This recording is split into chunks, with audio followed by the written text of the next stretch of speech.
From about 15 years on up, a great deal of my thoughts were basically unshareable. We are all evil in some form or another. Yes, I am not 100%, but I am evil. My mother was a sick, angry, hungry, and very sad woman. I hated her, but I wanted to love my mother. This is Serial Killing, a podcast. Hello again, and welcome to Serial Killing, a podcast, where we sometimes veer off the serial killer path to delve into other topics within our beloved true crime community. Special thanks to my patrons who voted for this episode, so thank you so much. You are truly appreciated. And for anyone else, please feel free to join my patrons so that you can vote on who will be covered next or get early access to the podcasts. Like, share, and subscribe. It might just help our little community grow. Even if you contributed just $1 a month, it would help me reach my goal of being able to bring you more content with more visuals and perhaps interviews and so on. So keep that in mind. Today's podcast was again voted for by patrons and will be on something kind of new, but I think equally interesting with what we normally talk about. Let's look at mental illness and disturbing art. And the artist the patrons voted for was Zdzislaw Beksinski. And because of the visual aspect that goes with this topic, I hope you enjoy the video version of this podcast. So here we go. Zdzislaw Beksinski was born on February 24th, 1929 in Sanok, Poland. Now, Poland in particular holds a very special place in my heart, so I looked that town up, and it's not a hugely sizable city currently, just over 36,000 people, so it isn't a stretch to think that it was perhaps a mite smaller back in 1929. It is located in the sub-Carpathian voivodeship of southeastern Poland. It is an absolutely beautiful city that looks nearly exactly as one would expect. There are a lot of varying colors, and the architecture is amazing. There are smaller outlying areas with very small huts with thatched roofs even today, and they are nestled near, again, the Carpathian Mountains. I mean, talk about perfection.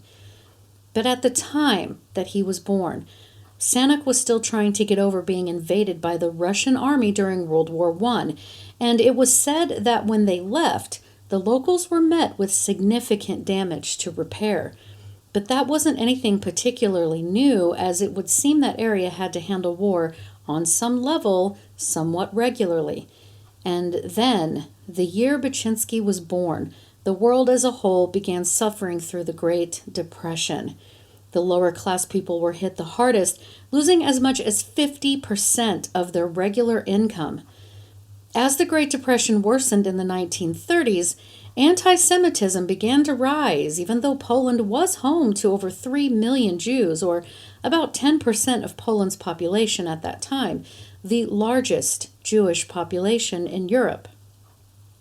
So 7 out of 10 of the people worked on farms as peasants. As for the rest of the world in 1929, well, we know that Wall Street crashed in the U.S., thus starting the Great Depression, of course. The Museum of Modern Art opened in New York this year. It was originally located in the Heckscher Building on Fifth Avenue and only had 6 rooms.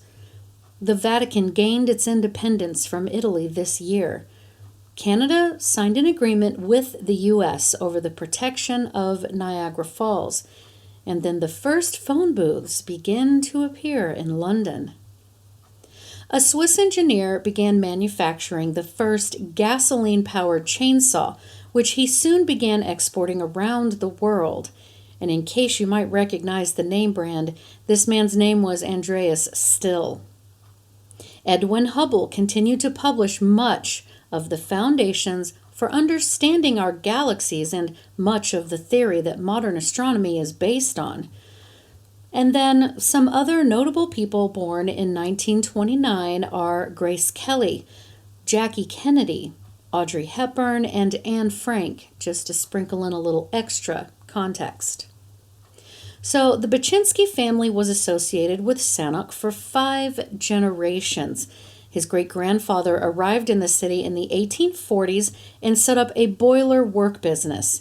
His grandfather was a city architect and designed quite a few buildings along with the layout of the city.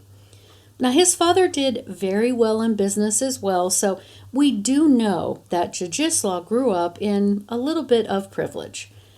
But when Beksinski was just 10 years old, he and everyone else in Sanok were forced to just stand there and watch as the Nazis marched straight through town. They burned down the Jewish synagogues and libraries and would eventually even build a concentration camp just outside of town. The, quote, undesirables in the city were executed rather swiftly. Without getting into it too deeply, you get the idea that he was witness to some very horrific displays of the most evil humans can do. The very peak of the macabre, and yet he watched it all unfold as he grew from a child into a teenager. Now, he had been his parents' only child, and it was said that he was forced to get an education by working in a trade school while also studying in a secret underground Polish resistance group. And at first, he stated that he wanted to follow in his grandfather's footsteps, but he really actually wanted to go to film school and become a director.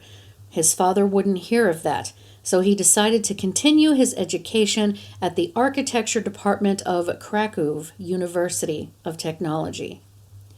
And so, that was his childhood. So let's dig in. And really sincerely, there's no need to delicately dance around the glaring issue here, right? A childhood witnessing World War II and the long-term effects of witnessing such horrific deaths and destruction. While there is a growing body of research on the relationship between early childhood experiences and the development of mental health ailments later in life, there are very few studies considering exposure to warfare as an adverse experience. But what we do know is that exposure to warfare within the very initial years of life increases the likelihood that a person will suffer from poor mental health much later in life. An article written for the Journal of Psychology and Clinical Psychiatry titled Trauma Studies of Children Post-World War II said, quote, psychological symptoms included general nervousness, trembling, crying, and aggressive behavior. Likewise, psychosomatic symptoms were headaches, anorexia, indigestion, enuresis, and soiling, or having number onesies and number twosies in thy pants. Now, she reported about 170 senior school children, so ages 11 to 14, suffered from psychosomatic disorders, which was more common in older children than younger ones. And we already know that he was 10 years old when the Nazis first invaded his hometown, and 16 when the war was over. But the most common long-term effects of children witnessing war or extremely traumatic occurrences is post-traumatic stress disorder, depression, and anxiety, though later health complications also come into play. And Zdzislaw did suffer with somewhat debilitating anxiety, but more on that in a minute. But let's get back into the story. So, after completing college, he was obligated to take up a mandatory job assignment, which was required by the orders of the socialist government. He worked for several years as the supervision inspector of local construction, living in Kraków and Rzeszów. At this time, he met and married Zofia. His life was going along as he had been told that it should be. He was told he should be happy and content with his life. But he had always been very passionate about varying kinds of art, and his desire to create was increasing. He loved photography, movies, drawing, and painting, and his current employment felt like it was sucking the life out of him. #relatable. And he later said, quote, "I hated architecture so much. That architecture is a plan, a project, and as boring as a mechanical saw execution." End quote. So he and Zofia packed up and moved back to Sanok in 1955. He was now at this point 26 years old. Now, he was never formally trained as an artist of any medium, ever, but he began his creative journey with sculpting at first. He began working for the public bus system, designing buses of all things. And during this time, he decided to paint and began gathering brushes and paints. You must understand, he was not rich in and of himself. He also began drawing, and his paintings and sculptures were beginning to get noticed. Beksinski took up photography, and in 1957, he set up an informal group of other art photographers, putting together expositions that were soon held in various galleries in Poland. Now, for those who are just listening to the podcast, his photography, if I had to choose one word, would be unsettling. Texture, weathering and aging, wrinkling, often figures bound. Some of his photographs of shattered mirrors make the figures posing in front of them so fragmented.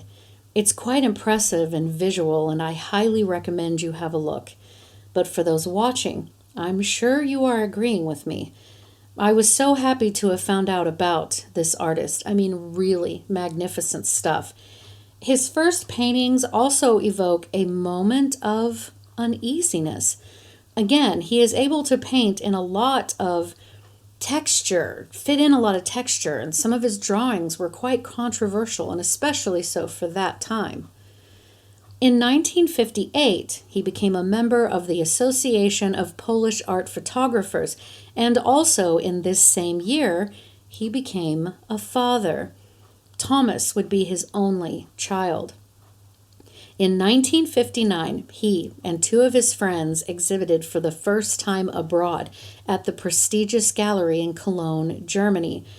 And yet, that same year, he stopped working as an art photographer. In 1960, he, rather controversially of course, rejected the Guggenheim Museum scholarship in New York. And believe me, this was a shock to many. But he later said, quote, "I refuse to travel because, like every Pole, he wants to travel and to have a car and thinks that everyone must have the same. And I just want to tinker, and I have a eudaimonistic point of view." End quote, which means he believed in the theory that the highest ethical goal is happiness and personal well-being. But he added, quote, "My life is dominated by a neurotic diarrhea, and that's it. Hence my reluctance to travel, and it remains indifferent whether the journey concerns deportation to Siberia or yacht trips around the world.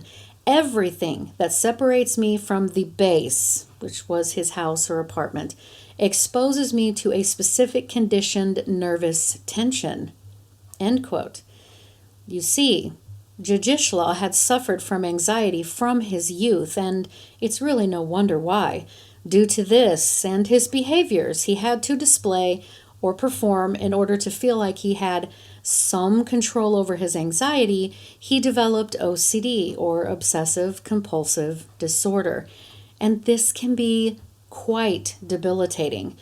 According to the National Institute of Mental Health, quote, "Obsessive compulsive disorder, OCD, is a long-lasting disorder in which a person experiences uncontrollable and recurring thoughts or obsessions, engages in repetitive behaviors or compulsions, or both. People with OCD have time-consuming symptoms that can cause significant distress or interfere with daily life.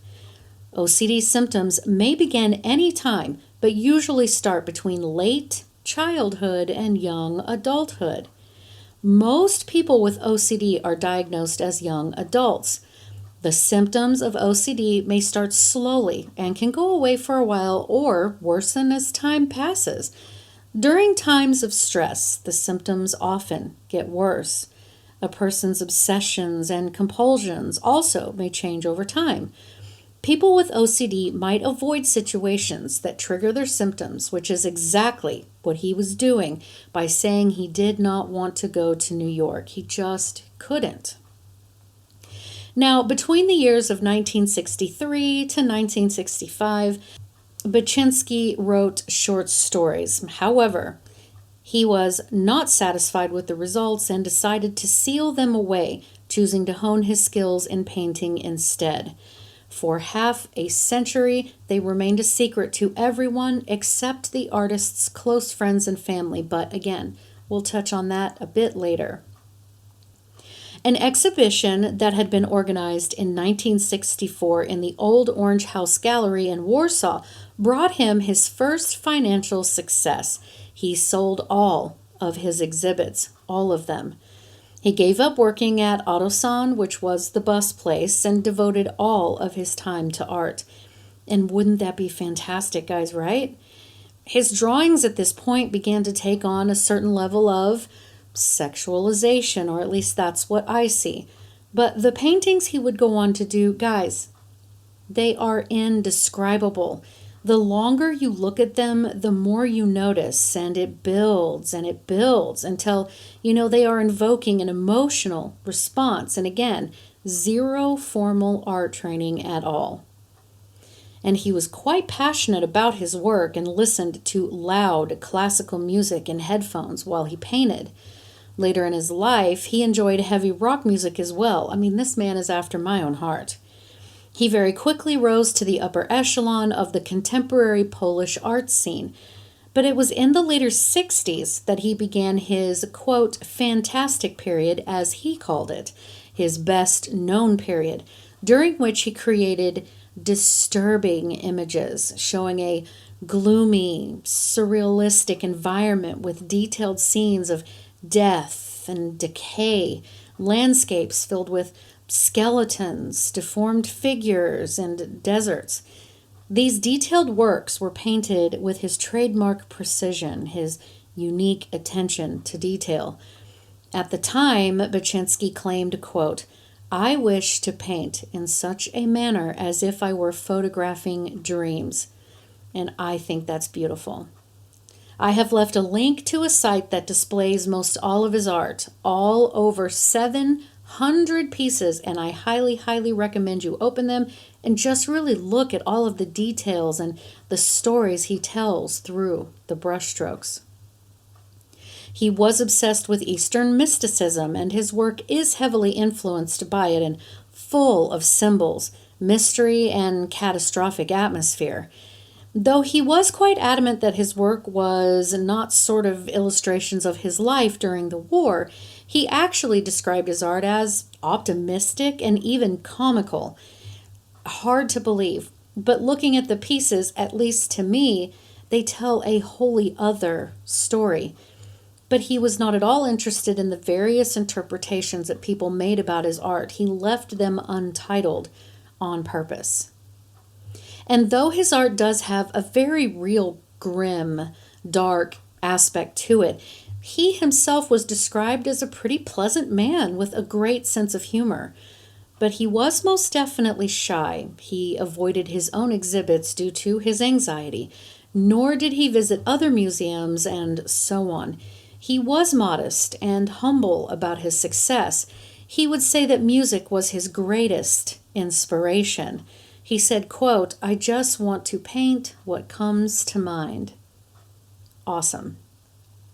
So in 1977, the now 48-year-old Beksinski moved from Sanok to Warsaw and into a third-floor apartment in an industrial district. When he left Sanok, he made a big bonfire in his garden and unfortunately burned all of the work he didn't want to take to Warsaw with him, which is just really a shame. He acquired a 4-room apartment in Warsaw, and he and his wife looked after their elderly mothers. At this point, his son Thomas was 19 years old and beginning his own life. Actually, Thomas would later become a well-known Polish journalist. He also worked as a radio music presenter and a translator of English language film scripts, which is most impressive. Now, kind of circling back to him saying his paintings had no significant meaning, it also has been noted his very deliberate use of a specific blue color called Prussian blue. Okay, but what's the significance? Well, the color is named after the chemical used to create the pigment called prussic acid, also known as hydrogen cyanide, the very acid that was used in World War II to create a poison known as Zyklon B, which was used in the gas chambers at many concentration camps and thus staining the walls with that familiar Prussian blue color. Coincidence? Well, maybe he wasn't aware of that connection, right? Another stunning and thought-provoking painting where he used that very Prussian blue color on a robe of a body with no face. It is looking inside of what appears to be an empty cradle with a crucifix shadowed on it. A wall in the background appears to be a possibly crucified figure, and in the top left is a Latin phrase that translates to, "In this sign thou shalt conquer." I mean, that sounds fine, right? Except that very line was used in a book written in 1960 by author George Lincoln Rockwell, who happened to be the founder of the, guess what, American Nazi Party. So again, while he said there was no specific meaning behind his work, it is rather hard to believe that there is no correlation in him painting that statement into such a moving piece. Now, according to the Beksinski Gallery website, quote, in 1984, he established contact with Piotr Dmytrowski, hope I pronounced that correctly, a Parisian art dealer who tried for many years to promote Beksinski's work in France and Germany. Beksinski himself had no part in this and was absolutely indifferent to having his work advertised. The Sanok Historical Museum embarked on a systematic publicly campaigning for his work, especially after 1990, arranging over 40 exhibitions in various Polish cities. His first permanent gallery was set up in the newly renovated rooms of Sanok Castle and initially exhibited about 100 pieces of his work. By late 1994, Beksinski was becoming more and more fed up with this contract work. Continual misunderstandings were making him tense and feeling guilty, unable to cope with a situation in which he was partly dependent on another person. He needed that paycheck. So he wanted to be free, even at the cost of financial problems. The decision to break off the contract was a learning curve for him. On November 16th, he finally wrote a letter to his employer ending that contract. He did not want and was not able to organize his exhibitions and delegated all of his business to the director of the Sanok Historical Museum. He never turned up at official events and took no part in artistic affairs or political life.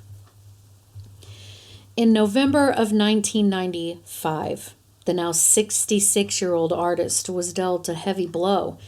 His beloved wife, often his very muse, was diagnosed with an aortic aneurysm, which is an enlargement of the aorta over 1.5 times its normal size.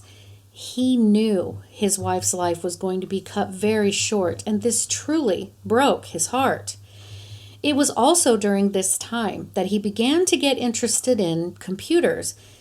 And like many of us that were old enough to be at least consciously aware of the beginnings of the internet, Beksinski was also absolutely fascinated with the internet, and his artistic interests tended to lean more towards digital photography and photo editing as he aged, but he still painted.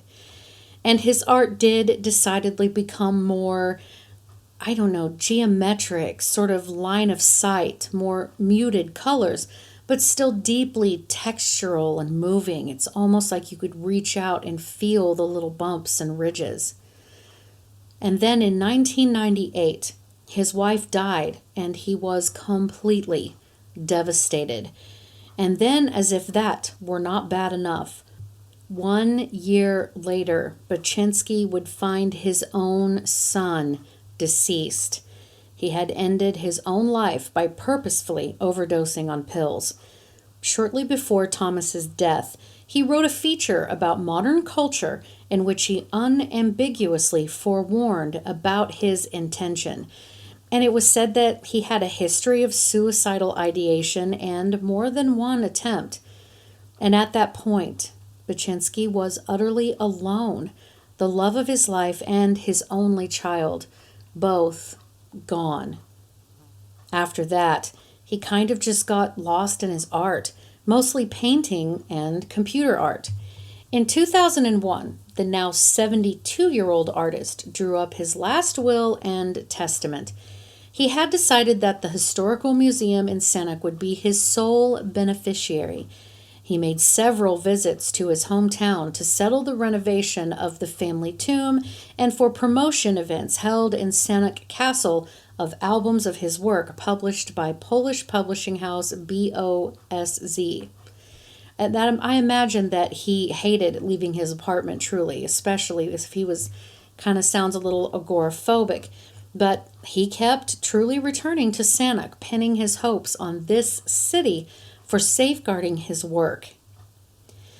And then in February of 2005, Beksinski's longtime caretaker's teenaged son came and asked Beksinski if he would loan him some money, which was the equivalent of around $100 in U.S. currency. Beksinski declined to loan the older teen the money. Now, I wasn't immediately able to find out the time span, so to speak, but on February 5th, Beksinski was found in his apartment, dead from 17 stab wounds to his body. 2 of them were determined to be fatal.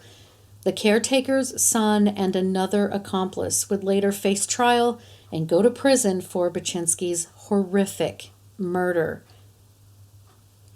So, he was born into an already somewhat war-torn country. He witnessed the very depths of human depravity in his youth during World War II. He came into his adolescence with terrible anxiety to the point that he developed obsessive-compulsive disorder in an attempt to control his environment to lessen his anxiety symptoms. He was nearly completely unable to travel.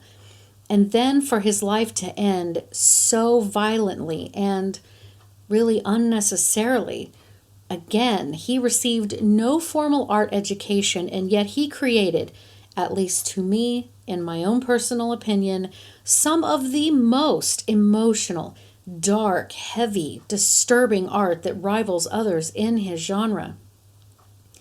Now, about the writing that he did back in the day, in 2015, 10 years after his brutal death, a collection of his short stories were published, and despite their unfinished and rather chaotic nature, his literary works are considered an interesting look into his past, reminiscent of his later dreamlike paintings.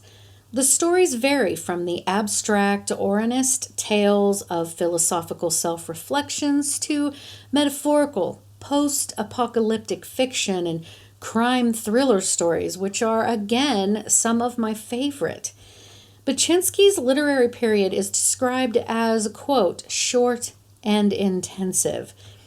He apparently wrote 40 short stories in fewer than 2 years, experimenting with form and narrative, and that, my friends, is impressive. Again, citing from the Beksinski Gallery website, quote, despite his passing, Beksinski's art lives on and is adored by art lovers all over the world. Countless artists have been inspired by Beksinski, and his influences are often present in contemporary films, music, especially rock music, and video games. One of his admirers is the famous Mexican film director and Oscar winner for Best Picture in 2017, Guillermo del Toro. Del Toro has been quoted as saying, quote, "In the medieval tradition, Beksinski seems to believe art to be a forewarning about the fragility of the flesh. Whatever pleasures we know are doomed to perish. Thus, his paintings manage to evoke once the process of decay and the ongoing struggle for life. They hold within them a secret poetry stained with blood and rust." End quote. And well, Guillermo, I completely agree, wholeheartedly. Now, for those that, again, just listened to the podcast with no visual, if you are interested, I have left that link to his work in the notes of the show. If you love darker art, you will love his work, I promise. There are a handful of drawings in there, a couple of paintings that are pretty rated R, so if you might not open that link with your children all around you, but still, give it a look. Open them, zoom in, really look. I hope you have enjoyed this podcast. I know it's a little different for me, but again, this artist survived World War II in Poland and was brutally murdered, so there is still the true crime aspect to the story. But tell me, did you enjoy this? Are there others you'd like me to cover? I actually have a list of artists, some that had schizophrenia and so on, but if this wasn't your jam, that's fine too. Either way, just let me know. You can DM me on Instagram at serial_killing, or you can join the Serial Killing, a podcast fan page on Facebook that a listener so graciously created for me. Thank you so much for that. I'm active on both Instagram and the Facebook page quite a bit. And as always, guys, thank you so much for listening, because I know you could be listening to anyone else, and yet you chose me, and I really appreciate that. Thank you so much, guys. Have a great day. Anybody who killed more than 2 or 3 people was a mass murderer, and whether it was all at one place or over an extended period of time. And then in the early 80s, they came up with this differentiation called serial killing.